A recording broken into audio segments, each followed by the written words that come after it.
Bom dia, igreja, paz. É uma alegria e um privilégio poder estar ministrando novamente aqui na Igreja Nazareno Guanabara. Vou pedir aos irmãos que se coloquem de pé e quem estiver armado aí, pegue a sua arma no Evangelho de Marcos, capítulo 5 em diante. Talvez a sua versão não seja igual à minha revista é atualizada. Pode ser que você tenha alguma versão diferente, não há problema nenhum. Eu não sei se você sabe por que tem versões diferentes umas das outras, até pouco tempo atrás me perguntava isso. As versões são diferentes porque a Bíblia ela foi sendo atualizada dentro de um contexto cultural. No tempo, né? A Bíblia o cânon começou a ser formado há quase 2000 anos e nós não poderíamos, por exemplo, estar usando a Bíblia hoje, que chegou no Brasil em 1500, aquela versão portuguesa que ninguém ia entender nada. A gente ia ficar totalmente deslocado, porque o contexto cultural, linguístico é outro. E ela vem, e aí vai criando, né? Bíblia da linguagem de hoje, uma linguagem mais soft para a geração mais nova. A Bíblia da mulher, mas da mulher muda a capa, né? Que é rosinha, e talvez dá ênfase em algumas coisas voltado para a mulher. Eu estou falando isso aqui enquanto você abre sua Bíblia, tá? Para que abrir a gente começa. Por isso existem as diferenças de versões, tá? Qual que é a certa? Quero crer que todas estão certas. A intenção dos editores, das pessoas que organizaram a Bíblia, era procurar ser o mais próximo dos originais do grego, Novo Testamento, e do hebraico, Antigo Testamento. Tá bom? Só um pano de fundo para a gente poder começar. O Evangelho de Marcos, então, na minha versão, vai dizer assim, capítulo 5, verso 1 até o verso 20. Ele diz assim: Entre mentes chegaram a outra margem do mar, a terra dos Gerazenos. Ao desembarcar, logo veio dos sepulcros ao seu encontro um homem possesso de espírito imundo, o qual vivia nos sepulcros, e nem mesmo com cadeias alguém podia prendê-lo. Porque, tendo sido muitas vezes preso com grilhões e cadeias, as cadeias foram quebradas por ele e os grilhões despedaçados, e ninguém podia subjugá-lo. Andava sempre de noite e de dia, clamando por entre os sepulcros e pelos montes, ferindo-se com pedras. Quando de longe viu Jesus, correu e o adorou, exclamando com alta voz: Que tenho eu contigo, Jesus, Filho do Deus Altíssimo? Conjuro-te por Deus que não me atormentes. Porque Jesus lhe dissera: Espírito imundo, sai deste homem. E perguntou-lhe: Qual é o teu nome? Respondeu ele: Legião é o meu nome, porque somos muitos. E rogou-lhe encarecidamente que os não mandasse para fora do país. Ora, pastava ali pelo monte uma grande manada de porcos, e os espíritos imundos rogaram a Jesus, dizendo: Manda-nos para os porcos, para que entremos neles. Jesus o permitiu. Então, saindo os espíritos imundos, entraram nos porcos, e a manada, que era cerca de 2000, precipitou-se despenhadeiro abaixo, para dentro do mar, onde se afogaram. Os porqueiros fugiram e o anunciaram na cidade e pelos campos. Então saiu o povo para ver o que sucedera. Indo ter Jesus, viram o endemoniado, o que tivera legião, assentado, vestido em perfeito juízo, e temeram. Os que haviam presenciado os fatos contaram-lhes o que acontecera ao endemoniado e acerca dos porcos. E entraram a rogar-lhes que se retirasse da terra deles. Ao entrar Jesus no barco, suplicava-lhe o que fora endemoniado que o deixasse estar com ele. Jesus, porém, não lhe permitiu, mas ordenou-lhe: Vai para a tua casa, para os teus, anuncia-lhes tudo o que o Senhor te fez e como teve compaixão de ti. Então ele foi e começou a proclamar em Decápolis tudo o que Jesus lhe fizera, e todos se admiravam.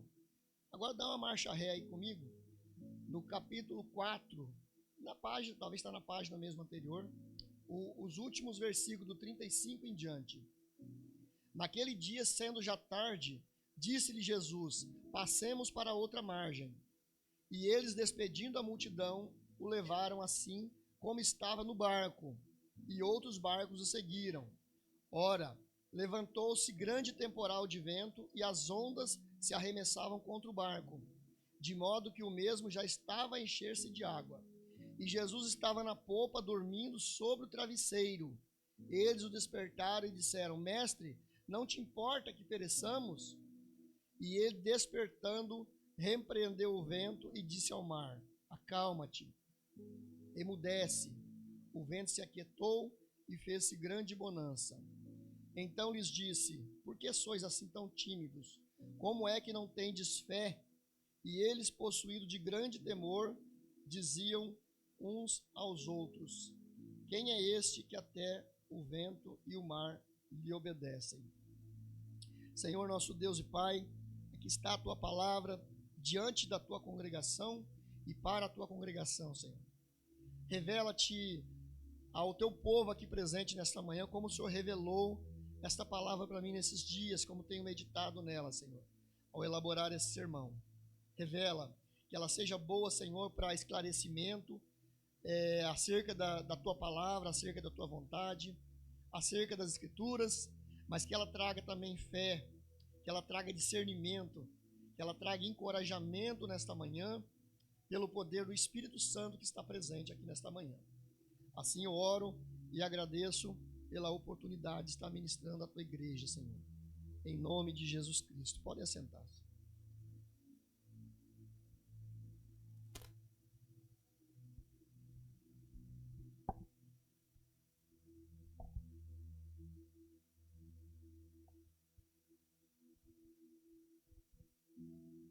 Deixa eu me entender aqui. Primeiro.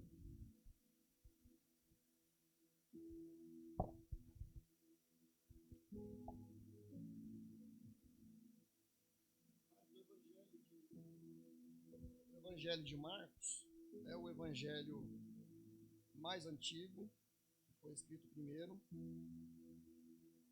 Os outros evangelhos seguiram o relato de Marcos. Por isso são chamados evangelhos sinóticos, porque eles seguem a mesma linha. O evangelho de Marcos tem uma peculiaridade. Além de ser o primeiro evangelho,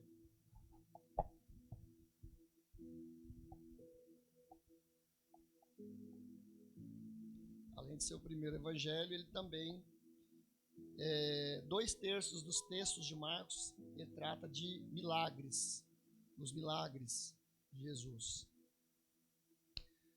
O título que eu dei para essa mensagem, para essa pregação, baseado em Marcos 1-20, é Um Homem Sem Nome. Porque o nome desse homem, assim como outros relatos de Jesus, também não é dado nome. Se nós pensarmos na mulher samaritana de João 4, também era uma mulher sem nome. E por que não tem nome? Eu não sei. Os escritores dos evangelhos, os analistas, né? Ora diz que porque o evangelho foi escrito depois de algum tempo, onde aconteceu os fatos, e foi transmitido por tradição oral, talvez não lembrassem o nome. Outra possibilidade é que o nome não é relevante em algumas situações, porque o que importa é o acontecido em si, o ato em si. E ainda outros que acreditam que é para preservar a identidade. Às vezes alguma pessoa importante, famosa, né? Então não relata a identidade. Mas o fato é que essa narrativa é uma narrativa de um homem sem nome, mas um homem que foi liberto e alcançado pela misericórdia de Jesus.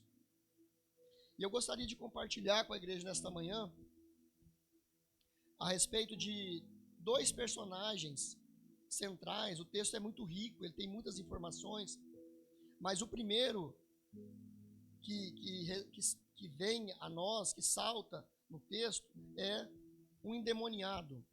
E o texto vai dizer que ele era um homem que vivia nos sepulcros. vai dizer que nem as correntes podiam prendê-lo. E também vai dizer, numa primeira parte, que esse homem, ele vivia pelos túmulos e pelos montes, uivando e se ferindo. Algumas versões traz dessa forma. O que nos chama a atenção aqui nessa primeira parte, diz que ele morava no cemitério. E ao ler e meditar nessa parte específica, eu fiquei pensando assim, ninguém que tem o seu juízo no lugar e a sua saúde mental perfeitas vai morar num cemitério. Quem mora em cemitério são... Quem mora em cemitério? Mortos. Gente que já morreu. Assim como aquele homem, as pessoas sem Cristo e sem a salvação vivem como se já estivessem mortas. Vivem como não estivessem vivendo. Vivem sem vida. Só a vida em Cristo. Por isso que Jesus vai dizer lá em João 10:10, eu vim para que tenham vida e a tenham em abundância. E foi isso que aconteceu também com esse homem. Alguém gostaria de morar no cemitério? Alguém levanta a mão aqui? Eu não gosto nem de ir a cemitérios. Quanto mais morar lá. Não gosto. Eu fui algumas vezes na minha vida, algumas poucas vezes, porque morreu algumas pessoas muito próximas, mas não me apetece esse tipo de coisa. As pessoas fazem planos e levam uma vida inteira para ter a casa própria, para ter onde morar.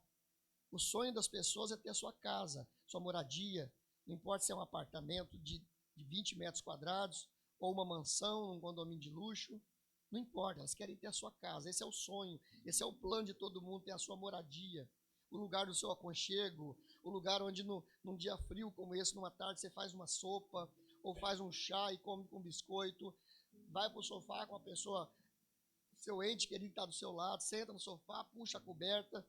É um lugar de conforto, é um lugar de descanso, é um lugar de alegria, é um lugar de refrigério. Esse é o que tem que ser o lar. Mas o que tem no cemitério? Se não frio, as árvores uivando, solidão, mau cheiro, se alguma das lápides não estiver bem lacrada, gente chorando, transitando todos os dias. O que tem no cemitério? O texto diz que esse homem morava no cemitério. Algumas versões diz, a versão na linguagem de hoje, ela diz especificamente, outros textos diz que ele vivia no cemitério, mas essa versão diz que ele morava no cemitério. Eu fiquei pensando naqueles que vendem planos funerários. Eu sou vendedor. Qual o benefício de alguém comprar um plano funerário? Todo mundo sabe que um dia vai chegar lá, mas as pessoas protelam o máximo que podem. Eu sou um desses. Muita gente já falou, me compra logo. Eu falei, não tenho pressa não. Eu sei que precisa, mas deixa passar mais um pouco, entendeu? Você vai protelando, eu sei que depois vai dar um trabalhão danado para quem vai ficar aqui, né? Mas a gente em geral não quer. O cemitério é chamado de a última morada, a morada eterna dos homens, onde cessam as dores, os medos, os projetos, os sonhos, onde a esperança finda. A esperança daquele homem já havia findado há muito tempo.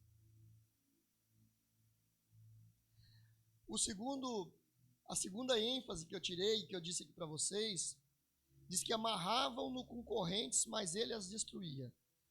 Tentemos pensar numa pessoa, em alguém, que incomoda tanto, e era por isso que amarravam ele, no lugar que ele mora, no bairro, na região, que era necessário que ele fosse amarrado com correntes, por causa do incômodo, por causa da força bruta, talvez o estrago que ele fazia em alguns lugares por onde passava.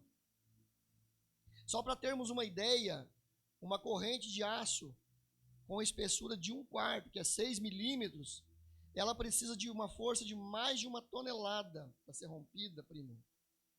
Você trabalha nessa área, mais ou menos você sabe disso, né? Ela precisa de uma força de 1 tonelada para romper. E a palavra diz que ele despedaçava essas correntes que eles prendiam ele. Isso prova o quanto a pessoa sem Deus, na condição de escravo do pecado e do diabo, não tem força em si mesma para se libertar do jugo de Satanás. Não pode se libertar através de ideologias, através de sofismas, conhecimento, nem mesmo de dinheiro. Quando uma pessoa ela está escravizada dessa forma, com essa intensidade, e ali era uma possessão demoníaca de uma intensidade absurda, ela não pode se libertar. Muita gente diz, né, a gente vê conversando com pessoas, até mesmo hoje nas redes sociais, pessoas falam, não preciso de igreja, eu não preciso de Jesus, o meu conhecimento, as minhas formações acadêmicas, os meus títulos, eles são suficientes para mim. O meu dinheiro, o meu estilo de vida é suficiente. E às vezes aquela pessoa ela está debaixo de um jugo de escravidão espiritual, emocional tão grande, naquele momento ela não se dá conta. Não há nada, Edu, nada que o homem possa fazer para se libertar-se a si mesmo. O homem nasce escravo do pecado, debaixo do jugo do pecado. O salmista diz lá no Salmo 51, ele diz, em pecado me concebeu minha mãe, já no ventre. A semente herdada de Adão, ela vem por uma transferência genética espiritual. Estou abrindo aspas aqui, tá? Estou inventando esse termo. Transferência genética. Mas há uma genética espiritual, a transferência do pecado. Porque a Bíblia depois vai dizer lá, todos pecaram e destituídos foram da glória de Deus. Então o homem em pecado, e quanto mais pecado e quanto mais trevas, maior é a opressão. E ainda ele vai dizer na terceira parte, que ele passava os dias e as noites nos montes e entre túmulos, para a gente poder entender, estou falando tudo isso aqui para poder entender quem era aquele homem e qual a condição que era aquele homem que Jesus libertou. E para a gente trazer para os nossos dias hoje e tentar pensar a respeito das possessões que existem hoje no mundo e à nossa volta. E a respeito disso, ela vai dizer que ele levava uma vida inteira de constante agonia e sofrimento. Imagina uma pessoa vivendo, não estava vivendo, né? Estava mais morto do que vivo, vivendo uma vida intensa de constante agonia e sofrimento. Quando uma pessoa vive uma vida inteira de constante agonia e sofrimento, se ela tem consciência dessa agonia e sofrimento, ele vai viver todos os dias pedindo a morte. Nós mesmos, às vezes, num momento de luta, de alguma intensidade, a gente fala, Deus, já fiz muito aqui. Tá bom, já me leva, não aguento mais. E olha que isso não é nem 1%, 0, alguma coisa do que esse homem viveu, uma vida inteira. Mas a pergunta que eu me faço é, quantas pessoas conheciam aquele homem naquele contexto ali, em Decápolis, que era uma região de influência greco-romana, filosofia grega, domínio do Império Romano, uma região mista de judeus e gentios, mas era uma cidade importante para o contexto daquela época, uma das 10 cidades chamada a região de Decápolis. Quantas pessoas conheciam aquele homem? Quem eram os seus familiares ou vizinhos? Todo mundo tem familiar ou vizinho. Ainda que seja um. O vizinho dele era os mortos, né? Mas vivia ali, mas saía. Certamente ia para as ruas, andava. Quantos sacerdotes e religiosos conheciam sua vida e passaram por ele centenas de vezes até Jesus chegar? Como a parábola do bom samaritano, né? Passou o levita, passou o sacerdote, todos passaram ao largo, mas quem parou foi um bom samaritano. Assim como nessa parábola do bom samaritano, esse homem, talvez, muitos sacerdotes, muitos levitas, era uma região que tinha judeus, muitas pessoas boas, bem intencionadas, assim como aquela pobre criatura, acontece hoje em dia, no nosso tempo. Eles estão em nosso meio, centenas e milhares que cruzam o nosso caminho todos os dias. Todos os dias. Trazendo para nós, como cristãos, essa reflexão. Os demônios escravizam e destroem as pessoas por causa da legalidade do pecado. A palavra de Deus, em 1 de João 8, vai dizer: quem comete o pecado é do diabo. Para isso o Filho de Deus se manifestou para desfazer todas as obras do diabo. E esse versículo se cumpriu cabalmente nesse texto de Marcos, onde Jesus encontra com aquele endemoniado. Quem comete o pecado é do diabo. Para isto o Filho de Deus se manifestou para desfazer. Jesus desfez na vida daquele homem todas as obras do diabo. E Romanos 6:23 vai dizer que o salário do pecado é a morte, mas o dom gratuito de Deus é a vida eterna. Quantas pessoas vivendo opressas e escravizadas pelo diabo? Quantas pessoas usadas pelo diabo até mesmo para atormentar a nossa vida, muitas vezes sem causa nenhuma. Seus uivos e gritos nos incomodam. Nas ruas, no trânsito, quando aquele motorista te fecha sem causa, e além de te fechar, ele ainda grita com você, desfere um palavrão, você fala: não fiz nada, estou quietinho no meu canto. Quando alguém bate na sua porta e te pede um prato de comida para quem mora em casa, ou alguma roupa, alguma coisa, e você diz: eu não tenho, não está pronto ainda. E não é por maldade, ou porque não está pronta a comida, e a pessoa sai xingando, ofendendo. Eles estão em todos os lugares.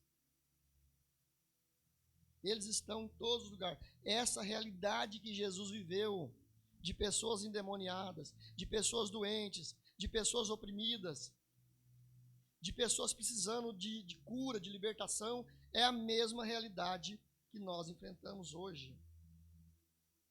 Eu tenho um problema com vizinhos, eu não sei se você tem. Com o tempo eu aprendi a interpretar isso do lado espiritual. Todo lugar que eu morei, eu tenho um vizinho problemático. Ou um ou dois, pelo menos. E normalmente é o do lado. Eu já sei que é espiritual, eu passo, falo bom dia, falo boa tarde. Se tiver oportunidade de me apresentar, de falar alguma coisa a respeito de Deus, da Bíblia, eu vou falar. Deus sempre coloca no nosso caminho. A Marli já não tem tanta paciência que eu. Ela já é de outra natureza. E eu falo para ela: calma, é espiritual, temos que orar. Temos que, na medida do possível, cuidar das pessoas. Vizinho, colega de trabalho. Quem não tem aquele colega de trabalho que é a pedra no sapato, sua todo dia? Você fala: meu, não estou fazendo nada para essa pessoa, nunca fiz nada para ela, nunca o ofendi, nunca quis usurpar o que é dele, o cargo dele, o salário dele, as coisas dele, e você orando por ela e aquela pessoa está ali. Esse tipo de pessoa, de gente, né, que vive oprimida, nós como cristãos, é importante termos esse discernimento. Às vezes não é fácil, a pessoa, ela pega você, ela provoca de um jeito, tem dia que você fala: Deus, deixa eu deixar de lado a minha, ser crente só um pouquinho, para grudar no pescoço dela e dar um chacoalhão. É só eu? Sim, eu tenho mais alguém aqui. Mas é claro que não, né? A gente vai, respira, conta até 3, lembra da palavra, pede a Deus paciência. Às vezes até o final do dia não passa, é hora de novo. No dia seguinte passa e você continua sendo cristão de novo, porque ser cristão é isso. Ser cristão é isso. Essas pessoas estão vivendo o tempo todo.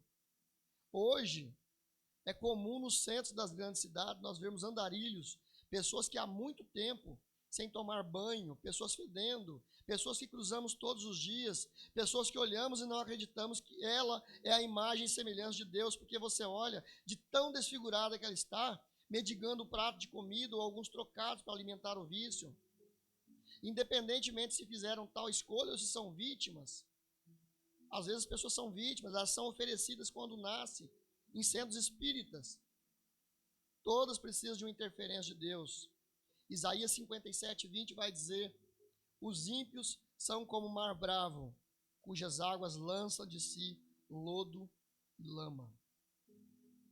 Mas os ímpios, é a natureza deles, é a natureza pecaminosa, é a natureza de quem não conhece a Deus, é a natureza de quem não tem o Espírito Santo.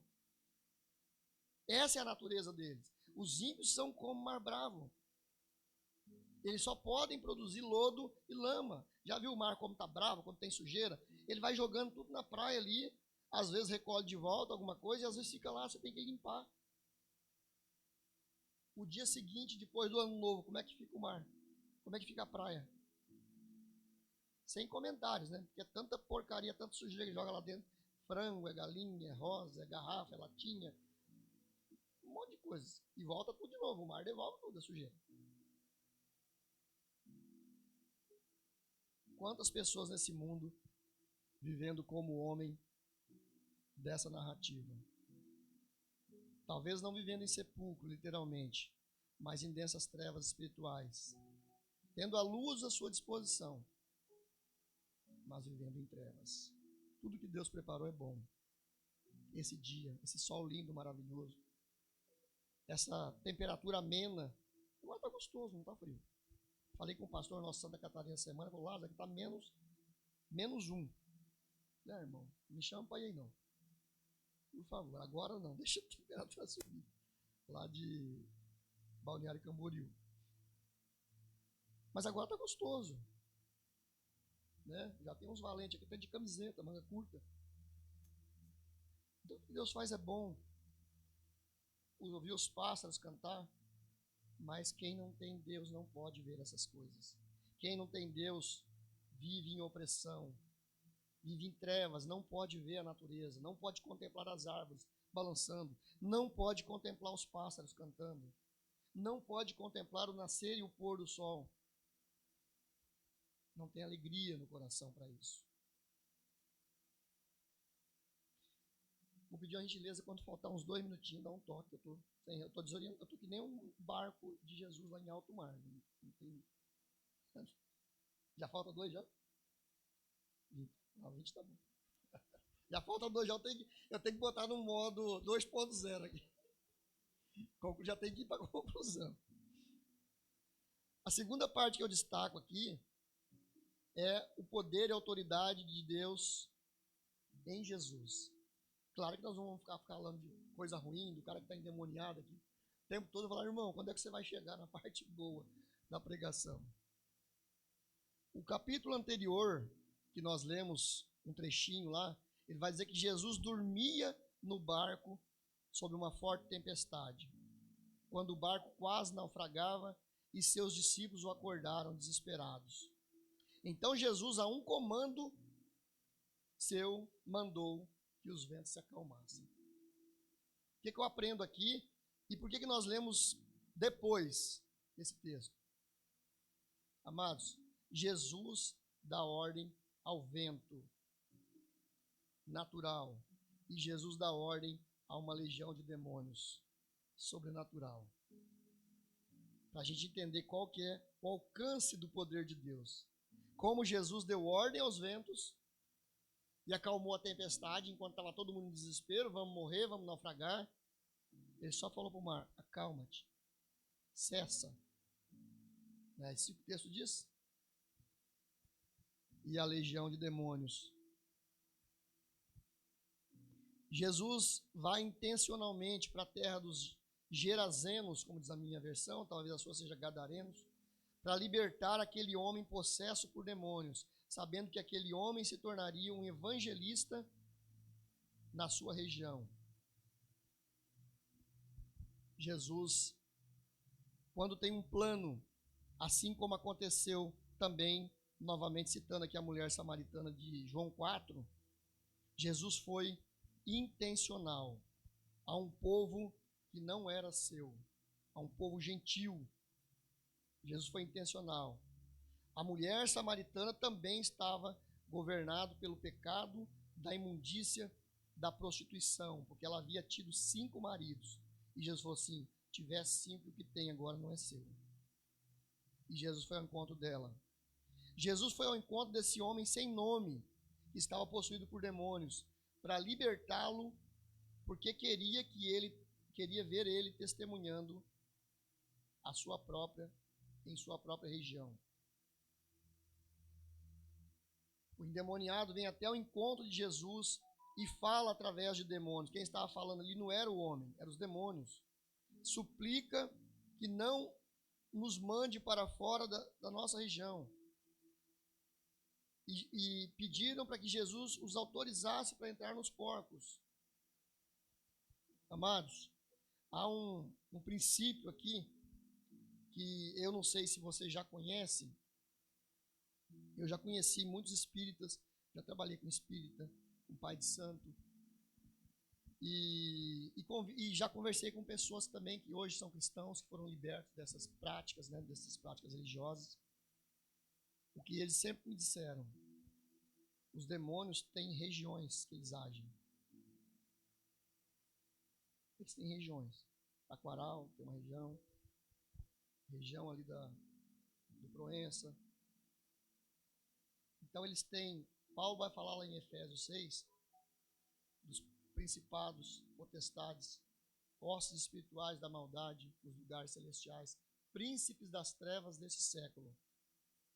O reino das trevas, ele é governado, e muito bem governado, estrategicamente. Ele age na vida das pessoas individualmente, e ele age também, há principados agindo nas famílias, há principados agindo nas cidades, e as cidades são divididas por região. Nós, como igreja, não dividimos a cidade por região? Ó, tem a igreja do Nóbrega, tem a igreja do Paraíso, tem a igreja aqui. Eles têm também. Essa é a explicação. Por que que os demônios não queriam sair daquela região? Havia um principado naquela região, agindo. Uma legião só na vida daquele homem. Uma legião. A palavra diz assim: nós somos legião. E eles não pediram então, e o texto fala, para que não saíssem da sua região. Eles não queriam ir para fora da região. Nós vamos ver no verso 7 e 10. Agora, esse homem possuído por legiões, esse homem que morava nos sepulcros, no cemitério, esse homem que ele não era nada para aquela sociedade, ele era um estorvo, um incômodo, por causa dos seus uivos, por causa dos seus gritos. Nós vamos ver agora esse homem possuído por demônios. O demônio agora dizendo: o que o Senhor quer de mim? Em nome de Deus, eu te peço, não me castigues. E eu fiquei meditando nessa parte aqui específica. O demônio ficou bonzinho de repente. Ele pegava o homem, ele fazia o homem uivar, sofrer, se cortar com pedras, deformou a imagem e semelhança de Deus que aquele homem tinha, porque toda criatura de Deus tem mais semelhança de Deus, ela é distorcida por causa do pecado, mas distorceu de uma forma tão terrível, como o texto relata. Ele agora ficou bonzinho. O que nós vemos aqui, amados, o poder de Deus. Ao ler e meditar nesse versículo várias vezes, eu temi e tremi, pensando: se uma legião, ela se curva e tem uma atitude dessa diante de Jesus Cristo, como que nós, criaturas de Deus, nós não somos seres celestiais, como que nós não nos prostramos diante do poder de Deus? Como que nós não nos curvamos diante do poder da autoridade de Deus em Jesus Cristo? Mas não se engane. Spurgeon destaca que a hipocrisia do diabo, ao fingir adoração para alcançar seus objetivos, aponta a súplica dos demônios, e a oração fervorosa podem ser sinais não de medo, pode ser sinais de medo e não de verdadeira adoração. Aquele famoso lágrima de crocodilo, eu fui pesquisar alguns grandes autores a respeito desse sermão. Aquele demônio, ele não estava ali se convertendo, não se engane. Ele não estava aceitando a Cristo. O demônio não vai se converter. O demônio não vai aceitar a Cristo. Ele já tem a sentença dele dada. Ali ele estava fingindo, né, fazendo um teatrinho, uma cena, ter medo, mas não era uma atitude de verdadeira adoração. Não era uma verdadeira adoração. Os demônios temem e tremem, mas eles não se convertem. Eles perseguiram Jesus a sua vida inteira.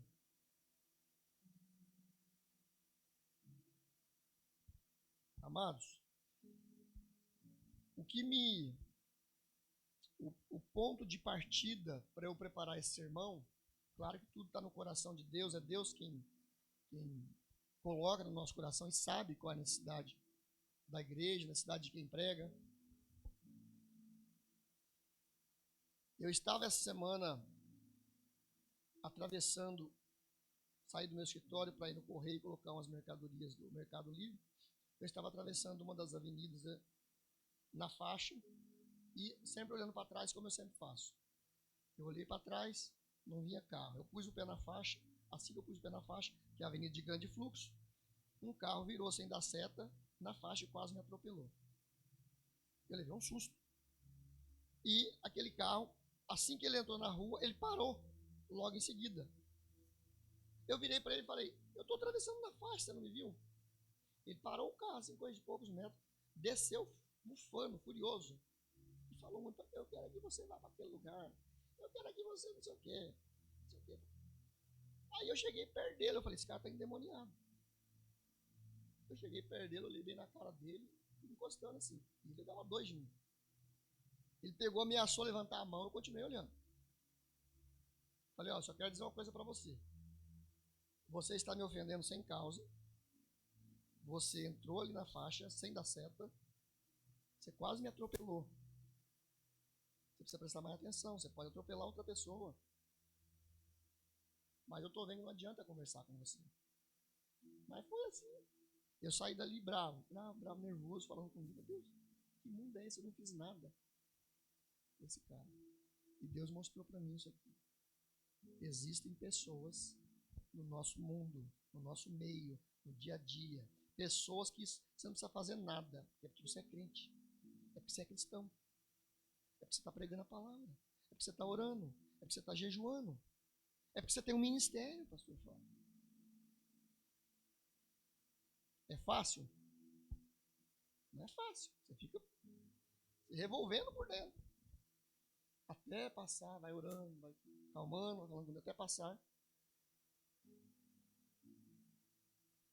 Aquele homem usado pelos demônios fez com que Deus me desse esse sermão.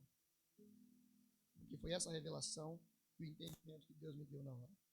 Pessoas que vivem em nosso meio. Talvez essa semana você vai enfrentar alguém assim. Por que Deus está mandando falar isso? Entenda. Essa pessoa precisa de oração. Aquele vizinho seu que te incomoda, continue orando. Algumas pessoas sabem onde eu moro, acho que o pastor Edmur sabe, pastor Rogério. Eu comprei uma casa, como nós temos tempo, eu vou contar aqui um breve testemunho de 1 minuto. Eu comprei uma casa onde eu moro, aqui próximo, aqui no Taquaral. E depois de comprado, derrubei a casa velha, estava fazendo uma casa nova. Um dia cheguei no sábado, o vizinho falou assim, você sabia que aqui foi um centro de macumba? O centro da Dona Branca. Talvez alguém já ouviu falar aqui. Centro da Dona Branca. Falei, meu querido, não sei, não me interessa saber. Para mim isso não tem relevância nenhuma. Porque aqui não tem mais demônio nenhum. Aqui não tem mais pai de santo nenhum, nem mãe de santo. Se tiver demônio, nós vamos botar ele para correr. Em nome de Jesus. Aí contei para minha esposa, minha filha, ficaram meio assustados. Falei, vocês são crentes ou não são? Se tiver demônio aqui, ele vai apanhar mais do que cachorro de japonês, como dizia minha mãe. Vai apanhar de verdade. Vamos dobrar o joelho, vamos orar, vamos cantar louvores. Ele não vai aguentar, cara. E nunca teve nada. Nunca teve nada. 3 casas depois, também era um centro famoso. Eu via as placas dos carros, eles travavam na frente do meu portão. Eles vinham, olhavam as placas de Vinhedo, de Louveira, de Jundiaí, não sei de onde. E é famoso, porque depois já conversei com algumas pessoas. Eu não sabia que tinha um centro ali. Tinha uns 20 anos já aquele centro. Mas nunca criei problema. Às vezes, quando travava o portão, eu sabia que estavam lá. Eu chegava lá, fala para alguém, ver de quem que é o carro. É como fazem na igreja também. Às vezes, algum irmão trava a garagem de alguém, vem, avisa, ó, vai lá, tira. Eu fazia o mesmo, sempre chegava lá, com educação, cumprimentava todo mundo. Nunca me importei com isso, nunca me incomodei. Mas eu orava. Eu comprei a casa em 2013. Orava, mas como esse centro aí vai fechar? Você não vai deixar nunca. Você tem 20 anos, é conhecido. Toda gente que vem aqui. Irmãos, veio a pandemia, irmão. Veio a pandemia, a igreja fechou, o centro fechou também. É gente? O centro fechou, passou 6 meses, as igrejas começaram a abrir e o centro nada. Passou 7 meses, nada, passou 8 meses, nada. Passou um ano, nada. Eu falei, sabe que o pai de santo morreu de Covid? Ah, fechado. Tanta gente que morreu de Covid. Né? Falei, Deus, eu orei, mas não era o cara morrer de Covid. Eu queria que ele se convertesse, né? Vou matar o homem. Aí, não foi o que aconteceu, irmão. Aí passou mais ou menos um ano, tinha uma placa de alugas. Eu voltei pra casa pulando, gritando. Falei com a Marli, o centro fechou, Marli. Dá pra alugar um lugar lá. Aí alugou lá, um cara alugou, tá morando lá, botou um negócio lá de moto, um comércio de moto. E passou. Há mais ou menos um ano, 2 anos atrás. Talvez você tenha até ouvido essa história que saiu no jornal. Falando com uma cliente, falei onde morava, ela falou assim, tem um centro famoso ali, perto de onde você mora. Eu falei, não, é na minha rua. E não tem mais não, tinha. Aí ela falou assim, você sabe a história do que aconteceu com o pai de santo? Eu falei, não sei. Ele foi achado morto no rio, eu não sei se foi no rio Piracicaba, ou foi Mogi Mirim ou Mogi Guaçu, acharam o corpo dele, porque ele estava violentando sexualmente. Ele tinha 3 ou 4 centros em Campinas. Ele estava violentando sexualmente, começou a ser perseguido, para não ir preso ele fugiu, ou mataram ele, ou ele tirou a própria vida, ele foi encontrado morto. Por que eu estou contando essa história? Para mostrar que se você tem um vizinho problemático, tem alguém que te persegue, tem alguém que está te incomodando, continue orando. Eu acredito em milagre, mas eu orava por aquele centro e eu não imaginava que fosse acontecer tão fácil e tão rápido. E às vezes Deus faz. Às vezes Deus faz, pastor Fábio. Às vezes faz fácil. Às vezes faz rápido. Você não pode parar de orar. Toda vez que eu orar, eu falo, Senhor, fecha isso aqui, Senhor.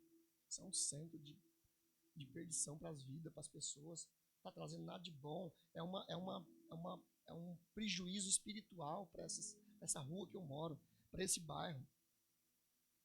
Então não desista de orar. Não desista de orar por aquela pessoa que te incomoda. O Senhor Jesus fala, orai pelos que vos maltratam e vos perseguem. É fácil? Não estou dizendo que é fácil, não. Se eu chegar aqui na frente e falar, irmão, é fácil. Eu sou super crente. Pode desconfiar de mim. O terceiro e último aspecto era o propósito de Jesus. O propósito de Jesus foi cumprido. E sempre é cumprido. Jesus, quando ele entra numa situação, quando ele entra de forma intencional, irmão, não tem nada que resista ao poder de Deus. Nada. Nada, creia, nada. Não tem cura. Ressuscita morto, irmão. Ressuscita morto. Lá no Antigo Testamento, não tinha nem Jesus. Quando o rei foi jogar Sadraque, Mesaque e Abednego na fogueira lá, na fornalha, que o rei perguntou, é de propósito, ó Sadraque, Mesaque, Abednego, que vocês não se curvaram à estátua do rei? É de propósito? Vocês vão ser jogados na fornalha, quem vai nos salvar? Eles disseram, o nosso Deus vai nos salvar. E se ele nos salvar, ele continua sendo Deus? Porque eles responderam para o rei numa dispensação diferente, que não havia Jesus, não havia essa glória que a gente tem hoje, essa manifestação gloriosa, a presença de Jesus, a presença do Espírito Santo. Aqueles três homens acharam uma valentia, assim, uma coisa linda essa história deles, de falar, olha, o nosso Deus vai nos salvar. Com ousadia, sem medo, já a fornalha ali ardendo 10 vezes mais, aqueceram 10 vezes mais. Mas se não salvar, não tem problema nenhum. Nós vamos para a fornalha acreditando.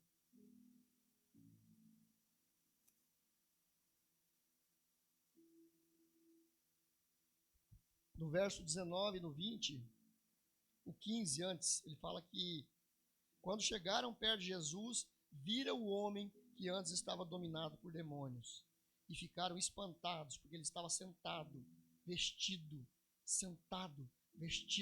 e no seu perfeito juízo. Foi restaurada a dignidade, foi restabelecida a imagem e semelhança de Deus na vida daquele homem.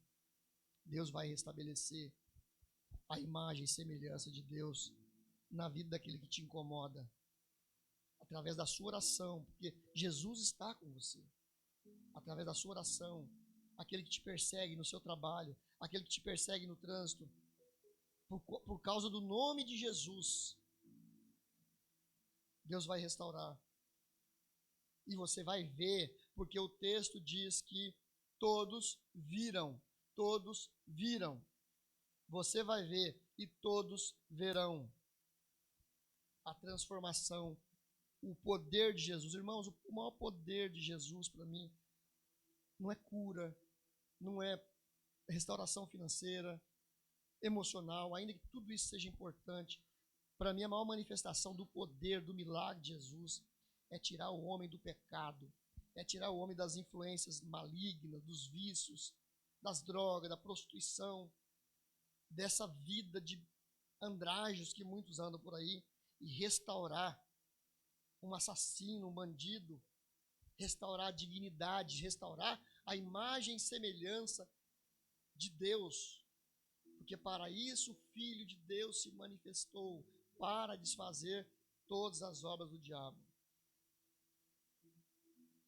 E para finalizar, para concluir, essa narrativa me ensina 4 princípios. Primeiro, a misericórdia de Deus é para todos, inclusive para aqueles que estão imersos nas trevas do pecado, porque Deus amou o mundo de tal maneira.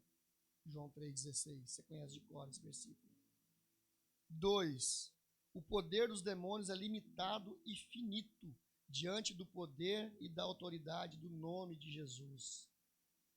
Jesus disse em Marcos 16, em meu nome expulsarão demônios, falarão novas línguas, pegarão em serpentes, e o veneno dela não fará nada com vocês. E se beberem alguma coisa mortífera, não vos fará dano alguma. Autoridade no nome de Jesus. Autoridade. Para expulsar demônios, nós não precisamos fazer entrevista com eles, pastor Fábio, como algumas igrejas fazem. Qual é o seu nome? Qual é o seu CPF? Seu RG? As igrejas entrevistam demônio. Trabalha onde? Quanto tempo você está aqui? Meu, que negócio chato, coisa irritante. Não precisamos gritar ou usar enxofre. Já vi gente para expulsar um demônio, grita mais que o demônio. Faz um barulho, um estardalhaço.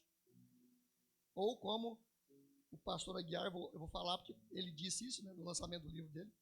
Quando ele começou no pastorado, ele não sabia, pegou uma pessoa endemoniada, não sabia o que fazer. Uma irmã da igreja, não, a pessoa falou, não, pastor, usa enxofre. Esfrega enxofre no nariz da pessoa. História dele, está no livro dele. O pastor Aguiar lançou. Não precisa, e depois ele descobriu, falou, não, isso não resolve nada. A irmã falou, não, pastor, o senhor tem que orar, você tem que jejuar, o senhor pode vir aqui, não precisa gritar, não precisa fazer nada. O senhor manda sair, ele sai. É assim que funciona, simples assim.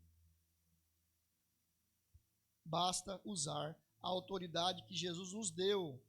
Tem muito crente, irmão, eu estou falando isso que está dando risada. Tem muito crente que fala, não quero pegar um demoniado, não. Deixa longe de mim, eu tenho medo dessas coisas. Você não precisa ter medo. Não precisa. Na autoridade do nome de Jesus, você ora e pode expulsar. Eu já expulsei demônio de pai de santo, irmão. Já fui em centro de macumba. Não aconteceu nada. Você vai lá na unção, no nome de Jesus. E muitos deles falam pela boca dos demônios. O que vocês querem aqui? Me deixem em paz. Não precisa de nada disso.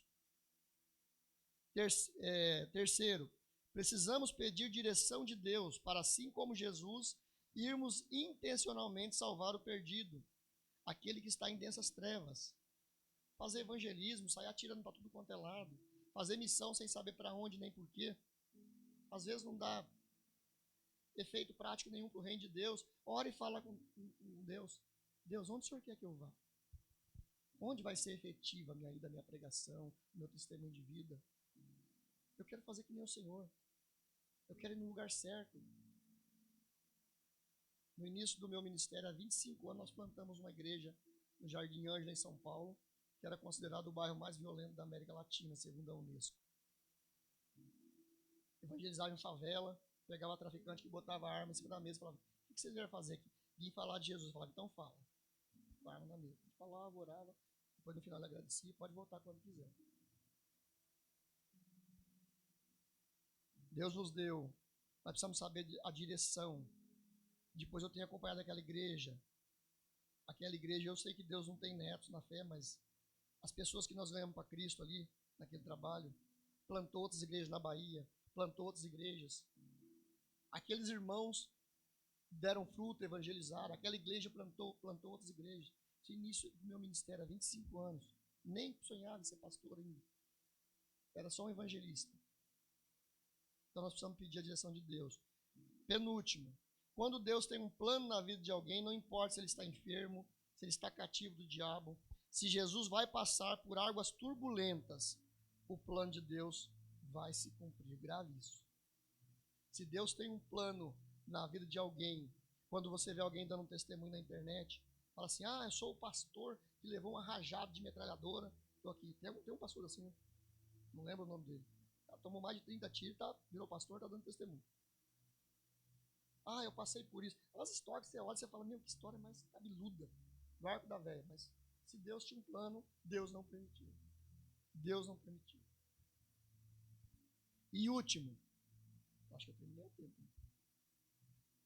Né? Aquele homem que não tinha nome, agora era chamado Filho de Deus.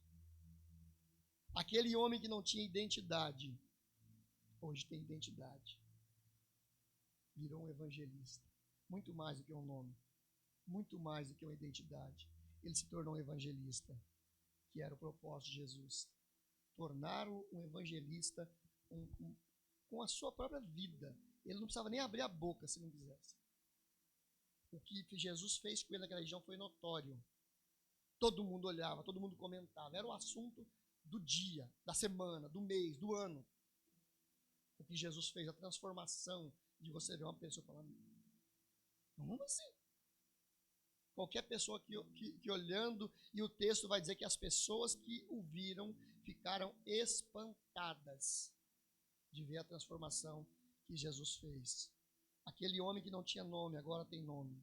Aquele homem sem Cristo, sem Deus, sem esperança, agora era filho de Deus, imagem e semelhança restaurada. Aquele homem se tornou um evangelista, cumprindo o ID, o chamado de Deus que Deus tem para todo crente.